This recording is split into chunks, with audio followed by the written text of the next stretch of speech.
চশমা museum, a house of world class, জলট্যাক মোড়, বহরমপুর মডার্ন হোটেলের সামনে। মুর্শিদাবাদের জিয়াগঞ্জ ব্লক থেকে উঠে আসলো চাঞ্চল্যকর ঘটনা।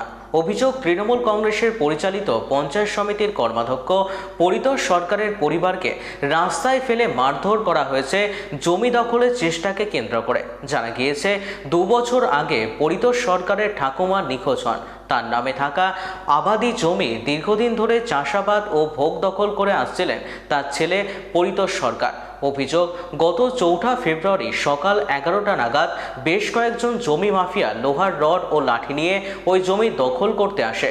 বাধা দিতে গেলে পরিতোষ সরকার ও তার স্ত্রী অর্চনা সরকারকে রাস্তায় ফেলে বেধড়ক মারধর করা হয় বলে অভিযোগ। গুরুতর আহত অবস্থায় দুজনকে লালবাগ মহকুমার হাসপাতালে নিয়ে যাওয়া হয়। সেখানেই চিকিৎসারত অবস্থায় রয়েছেন তারা।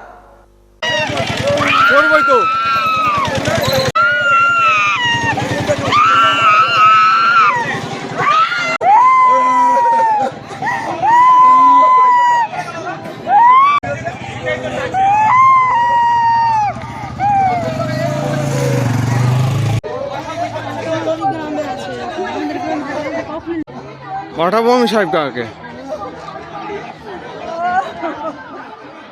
সামনে থেকে সরো সরো।